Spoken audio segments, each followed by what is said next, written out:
Traffic troubles in Suffolk. State police telling us a crash has closed all eastbound lanes on the Southern State Parkway at exit 42. That's in the Bayshore area. We'll bring you more when we get it. It is Thursday, August 22nd. I'm Jasmine Anderson. Good morning, everyone. First, the struggle to recover continues across Suffolk County today. At least 1,700 residents have filed property damage reports with the county in the wake of Sunday's devastating rains. 21 homes were determined to have major damage. 143 had minor damage. We're also getting a better idea of how bad some businesses were hit. 11 stores are closed in the Bonwit Village Shopping Center in Comac due to flooding damage. It was a disaster. The floor was flying here, like the furniture was upside down. The water was like just a disaster. I cannot believe how this can happen.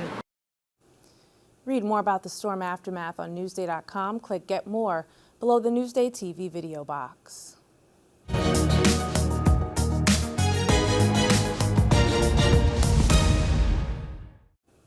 Vice President Kamala Harris is gearing up for the biggest speech of her career. She will speak tonight after accepting her party's nomination on the final night of the Democratic National Convention in Chicago.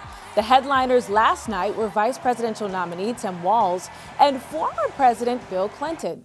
Kamala Harris is the only candidate in this race who has the vision, the experience, the temperament, the will, and yes, the sheer joy to get something done.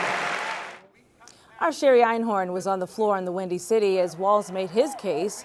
She has reaction from the Long Island delegation. Governor Tim Walz officially accepting the Democratic Party's nomination to become the vice presidential candidate. The crowd stayed on their feet during his entire speech. Of strong, historic leadership. I felt like it was my high school coach at Cary High School in Franklin Square talking to me, telling me that we have to focus on the team and not the individual. I am motivated. I'm going to go back to my community and spread the word. This is the most energized of all the conventions I've been to. I think it really speaks to the fact that the Democratic Party is united and out to win. It's so authentic. It was actually a man, an average American man, who has done right by his community, who's fought for the underserved, marginalized students in his classroom, who has consistently come with his authentic self. And standing on that stage, accepting the VP nomination really tells that this is the American dream.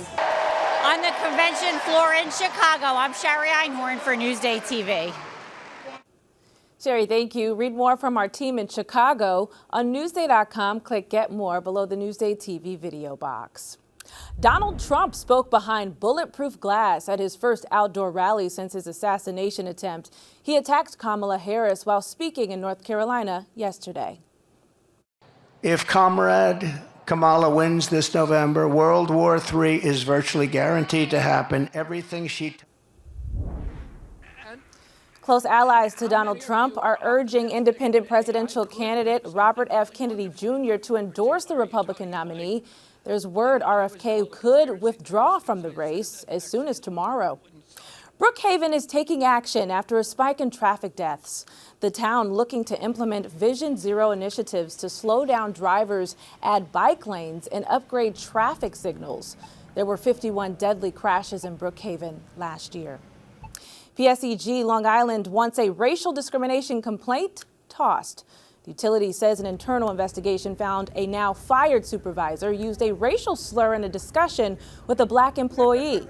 The employee claimed she was denied other positions after the incident.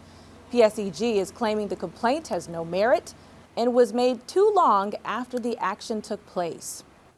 First in Newsday, Amazon is moving ahead with its 9th warehouse on Long Island. The online retailer submitted revised plans with the town of Huntington. It's planning to renovate 2 buildings south of the expressway in Melville that will be used to make, quote, last-mile deliveries. Newsday Sports is brought to you by King O'Rourke Automotive Group. After chaos in the ring last year, John Gotti III is ready to fight Floyd Mayweather again. Carissa Kelman has a story you'll see only in Newsday. I've seen the worst that he's going to bring. If he brings it again, I'll be ready. John Gotti III will return to the ring in Mexico on August 24th to face a familiar opponent, legendary boxer Floyd Mayweather Jr., after last year's 8-round exhibition ended in a controversial stoppage. All of Floyd Mayweather's fights, his whole career, never once he came out that aggressive in any fight. So, completely caught me off guard. Floyd threw more punches in the first 4 rounds of this fight than any fight in his career in the first 4 rounds. He threw more punches in 2-minute rounds than he does in 3-minute rounds. The aggression continued after the fight was stopped, when a brawl between both camps broke out in the ring. The person that initiated and started all of it was Floyd.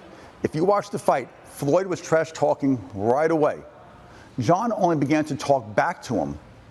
The referee came over to our corner and warned us. I told the ref, go warn them. He said he would. A half a round later, he stopped the fight. I felt they abruptly stopped the fight. So we clinched. I mean, you see clinching in boxing every day. There was nothing abnormal that happened. And I felt I was starting to feel good in the fight. My better rounds were the 5th and 6th rounds. So when they stopped it, I was frustrated. You know, I acted on impulse and emotion. Floyd was looking for a way out. I'm not going to say that, oh, you know, John was going to win or knock him out. But I'll say he was coming back. Floyd seemed to be fading. And at that point, it's just an easy way to make a controversial exit. And that's why we have a rematch.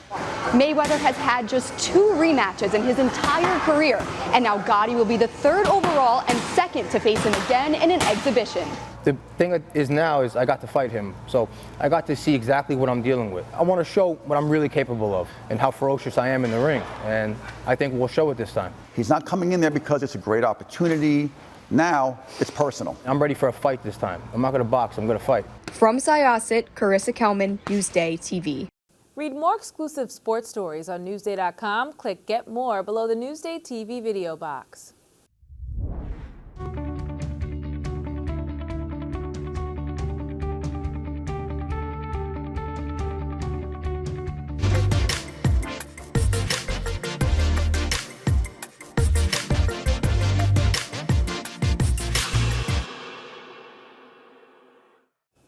Here's what's up on Long Island. Knows it's these 3 they've been coming to see. See the Lords of 52nd Street. The band features 2 musicians that recorded on some of Billy Joel's classic albums. It's Saturday night at the Suffolk in Riverhead. This is the apartment of a man named Jeffries, a news photographer.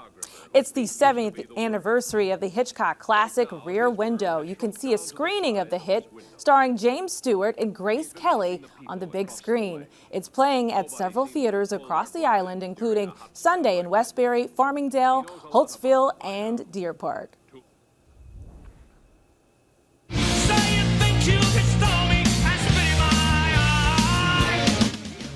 One Night of Queen is playing in Farmingville.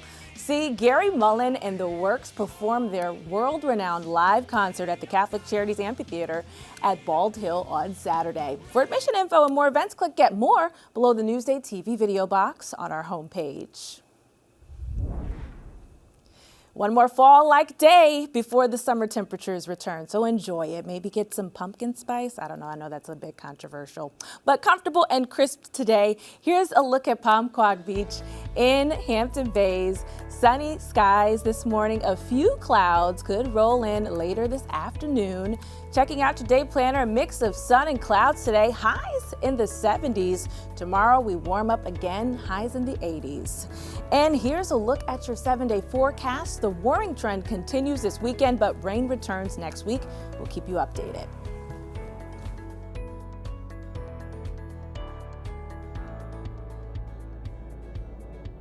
Long Island weather is brought to you by PTRC.